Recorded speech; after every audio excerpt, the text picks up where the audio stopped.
What's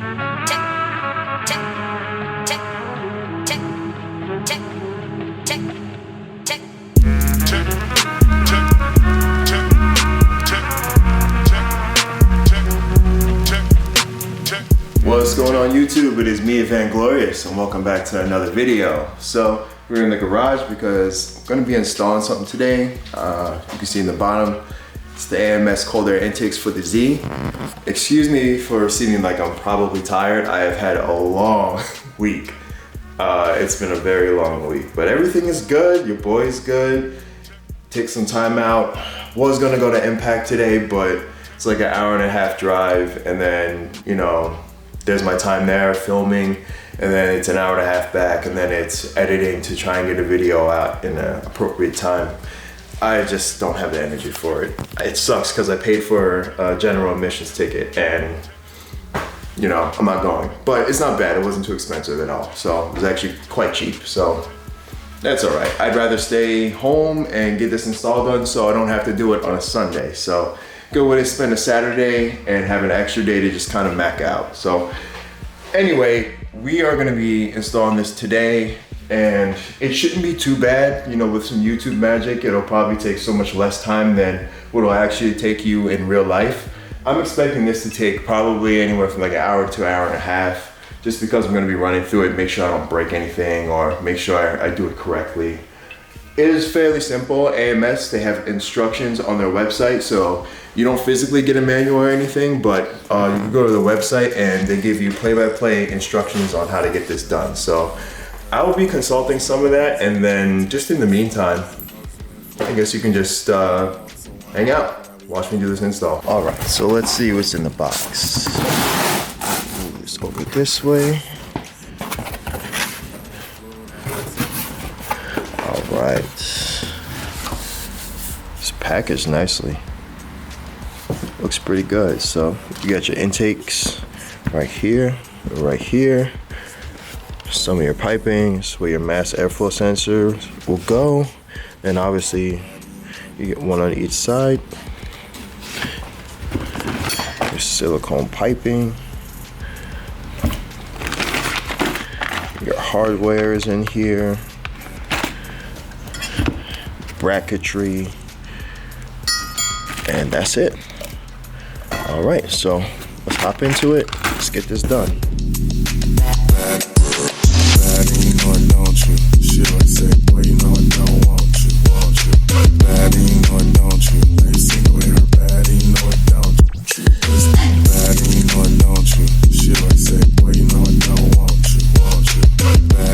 All right, so you need two long flight heads. So one is an 8-inch, and I believe the other is a 10. And the best way to illustrate this with everything off is that on the spaces that you have on the side, and I'm familiar with these because of BMWs, thanks to Supra, but you basically want to wedge one flat head in one side and then the other, and if you pull straight up, your box comes out. And that is what people struggle with the most. So this is your mass airflow sensor, and you want to unplug that, and then you'll be able to completely remove that from that setting. So that's how that works. And if you're curious as to, damn, that's sharp. If you're curious to see just how filtered this is, on the filter, there's a like foam on the back. So like these intakes, as they are the best in theory for the vehicle, as far as cold air intakes are concerned, you know, usually what comes stock is best, but geez, that is very restrictive. So that's what that looks like. And I want you guys to remember, keep these little grommet thingies. You're gonna take these off of this because you'll need them for your new setup. What we're gonna do next is we're gonna, you see where I'm shining the light? So this clamp right there with the orange on it, so basically we're gonna unscrew that, and this will take this boot off. This way we can kind of start installing the new stuff, but that's your next step. All right, and this is the last boot on the driver's side. So you can see, these is the, I guess the spring-loaded clamp that I was telling you about earlier, and This will be either easy or difficult depending on where Nissan decided to orient your clamp that goes to the turbo. Now, they decided to have mine perched a little bit lower in an awkward angle, so I couldn't stick anything in there to try and get it off, so I had to slowly take a wrench and weasel this thing loose and then finally just pull this off. So like I said, this portion, it really depends on how they assembled this at the factory, whether there's going to be easy time getting this off or a tough time, but regardless, it's off. Okay, I left some light in here so I can kind of better illustrate what's going on. All right, so basically turb ski is right there, and you got to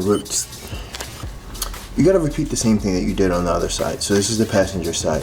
The only difference is that there is a PCV hose right here that you'll see is on the elbow of this. Now this little inlet here, you're gonna keep on there. You will remove it, but you want to remove that. It has one of those clamps on there, so just take any type of grips and then squeeze that and then just peel it off, and that's what you're left with. So this is arguably the hardest side because you got this going on here, and it's a little bit tighter because the ECU is in the same area. And I forgot to include this bit of information, but on these clamps, these are 8mm. So if you do have an electric ratchet, you can fit on this side. If you get in there real nice and if it's in a favorable position, you'll be able to get that off and save yourself some time.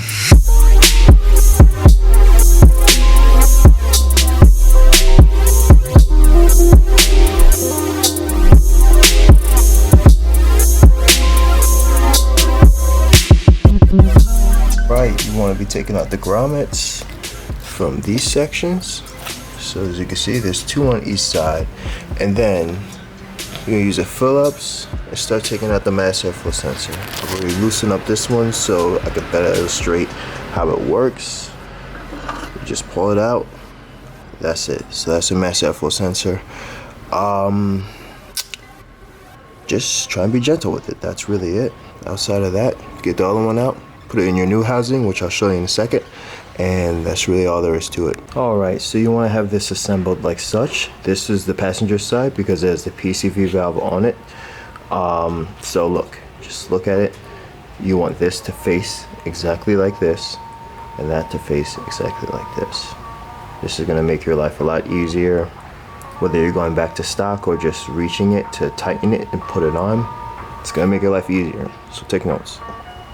Tip, you might want one of these because it helps, and it's a swivel kind of, but you can easily get in there and just use that, and that'll help aid in tightening up that section over there.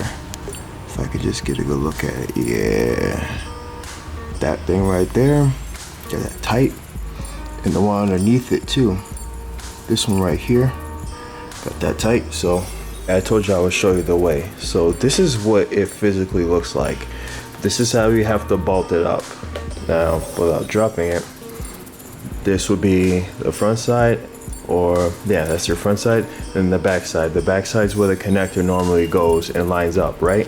So that bracket and this standoff have to sit in the correct spot in order for it to sit flush. And just on the inside, these nuts right here, well, there's a nut right there. Actually a bolt, so a bolt, it's a 10mm, you can screw that on, and then you can use 2 Allen wrenches for these, or just whatever attachments you have to make that happen, and just tighten them up, and that's how this stays in one piece. And then after that, once you put it on and you have the other clamp, you basically clamp that on, and then the filter itself has a clamp that you could tighten from here, or you can just use whatever space before you put the cap on and tighten it there. So that's basically how you do it. I know, don't forget to move this grommet, this black one right here. This is normally here. Take this out. You don't need this anymore. So take that out and then put the grommet back over here. This way it'll sit flush. Alright, so you see how it's like stacked in there like that? You're gonna have a standoff that you're gonna put on this other side here. It's gonna be hard to see, but you have a standoff that's supposed to be on one side, and then the bracket mounts in between this. This way this has a nice place to be. And then you put your screws on, and there's the orientation, then you're good to go. So just make sure nothing really touches that mass airflow sensor. And then we are gonna tighten this nut real fast, and then we'll put the filter on and tighten that, and we can actually tighten that through right here where you see my finger. So it's nice that they left that there. All right, and that's what it's like installed, people. So I will detail this a little bit more on the other side, but essentially this is what it sits like. So the filter sits right flush in there, and then I have the plastic off for now because I want to see if we're gonna get any extra induction noise. I know it defeats the purpose of having this system as a cold air intake, but I just want to hear the sound difference.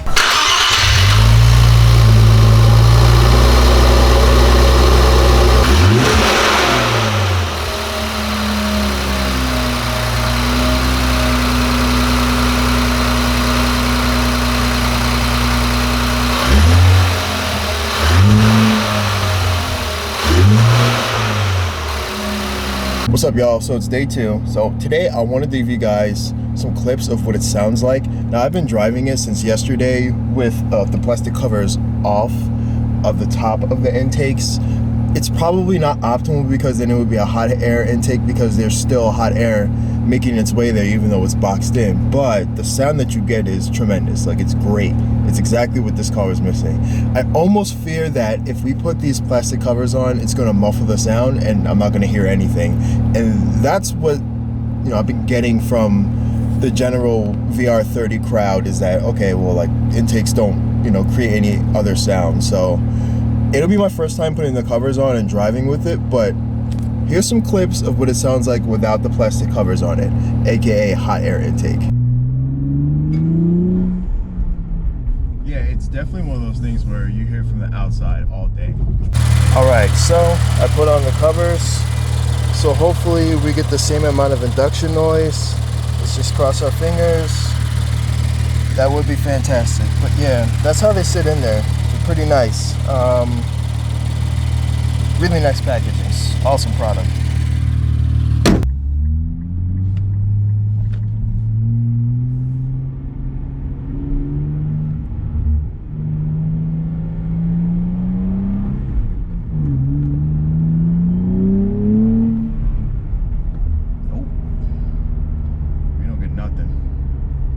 I guess whoever decides to get this, it's going to be a thing where, would you like it to be a hot air intake or actual real cold air intake?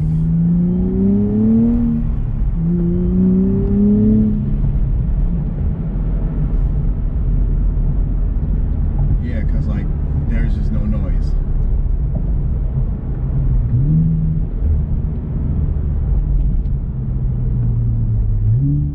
It does feel a wee bit stronger, but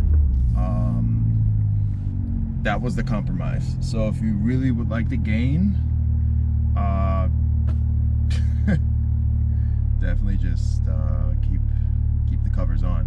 If you don't actually care about the gain and you just want something that sounds good like that without getting blow-off valves, then take the covers off. Just for the sake of this video, I'll probably end up keeping them on, because then this could segue into some other modifications. Right, so that is my assessment of these intakes. So I do enjoy the intakes. They are pretty nice. And actually, I was able to kind of hear some intake noise, even with the plastic lids on, but you don't hear from inside the cabin. You gotta have like your windows down. So it's definitely audible on the outside.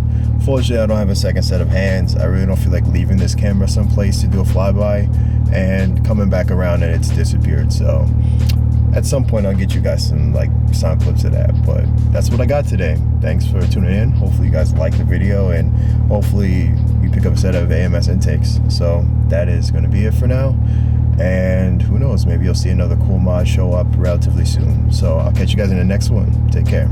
Peace.